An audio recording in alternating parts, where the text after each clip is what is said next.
Hey, hello, I'm Kråkan, also known as Corvus Cornix, and welcome to Classy Movie Rambles, where I talk about old movies that I found in my closet while cleaning. This week's movie is Transformers, and it was made in 2007, and it's about 2 hours and 32 minutes long. And the movie starts with a narrating voice explaining about the war on Cybertron, the Cube, and everything. It's basically a dump scene. And then cutting to a military base where a chopper is about to land, and there's this lieutenant or captain calling his wife, and all of a sudden the chopper transforms into a Decepticon and jams all the electricity and things go haywire, and there's basically a fight. And the big Decepticon drops like a smaller Decepticon into the mix. Yeah, it becomes important later, I guess. And then cutting to the main character, Sam Witwicky, and he is doing a presentation of a project in his class about his great-great-grandfather or something. He was on this expedition to the North Pole, and he has a bunch of items for sale during this presentation because he needs money to buy a car, basically. And he I think he gets like a B- on the essay, but he convinces the teacher to get an A. And the reason for him getting an A is his dad promised if he got like all A's and everything, he will get a new car. So he basically goes down to this kind of funny scene, used car shop, and his dad is so cheap, and he's gonna pick up this cheap car, and it turns out to be Bumblebee, and all kinds of shenanigans basically happens. And then cutting to the Pentagon, explaining like there's this group of kids basically that they're trying to solve this thing because the Decepticon, the shopper Decepticon from the beginning of the movie has put in and hacked like the military network to get some information, but also doing so released a virus, and they are trying to understand like how this was possible because it hacked their system in about 10 seconds or something. And then cutting back to Sam at home giving Mojo his medicine, and Mojo is this small like chihuahua that broke his leg and is really spoiled, and it's kind of a funny scene. And he checks his eBay account to see if anyone has bid on his possessions, but no one has. And then what happens is that Sam takes his new car, which is also a Transformer called Bumblebee, but he doesn't know it yet, this beat up car. And he takes this new car to go down to the lake with one of his friends, which he ditched there basically. And it's this weird scene where the girl that he likes, which is called Michaela, she's with this dork kind of, I think they'll call like, like sports buff guys. I forgot the terminology, but he's a real jerk, and she winds up going back with him basically, and with Sam, he basically gives her a ride home, and there's like this complication forward and backwards, and she checks the engine of his car because it stops, and all these kind of weird shenanigans. And then cutting back to the Pentagon again, they are trying to basically decrypt like the hacking codes. And also there's like this small Decepticon that was dropped earlier. He gets on the presidential airplane called Air Force One. So that little Decepticon bot from earlier that got on Air Force One, it hacks their mainframe and gets some information about Sam Witwicky's grandfather's glasses, and apparently has an imprint of the map. And they also find out about Megatron, this big bad guy from the franchise. Bumblebee drives off by himself, and Sam chases after him on a bike, and he sees Bumblebee transform into a robot, basically from a car to a robot. And then he gets chased by dogs, and Bumblebee saves him basically. And then later Sam is supposed to explain all this. He's been like, he called the cops basically, and the cops is interrogating him, and it's kind of a funny scene where they don't believe anything that he said, and then cutting to the survivors out in the desert, because from the air raid or the Transformer, the Decepticon shopper thingy from the desert before it,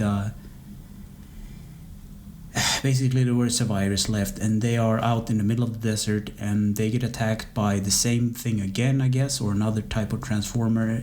And they basically called the Pentagon and managed to get a phone, and they're sending the birds, and they're saved. And then the girl or the kid that was working for the Pentagon to crack the code, she takes the codes to her friends because he's like a brilliant hacker or something.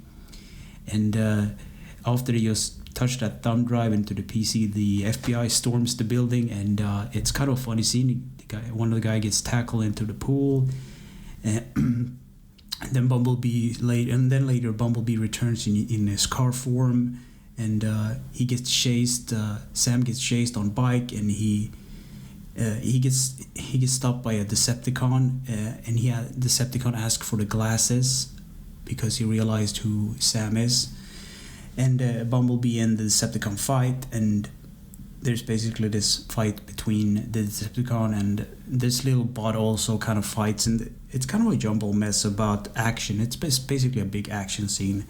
And what happens is that Michaela kind of breaks the little bot, and it transforms into a small cell phone that crawls into her purse, and Bumblebee basically take them inside of him. That sounds weird, but drives off, I guess. And they complain about him looking like a beat up Camaro, and he lets them off, and he copies another more nicer form of the latest model of Camaro, I guess. And then 4 or 5 comets drop from the sky, and it turns out that it's the Autobots, Optimus Prime, and all the good guys, and they set up a meeting point with Sam and Michael, and basically there's this big scene where they dump all the story elements on him, basically. And then the hacker and the girl from the Pentagon, Maggie, they get interrogated for what they've done by the FBI, and there's a funny donut joke. And then the Autobots go to Sam's home to find the glasses, and there's this scene where he's looking for the glasses, and the Transformers kind of cause all kind of shenanigans.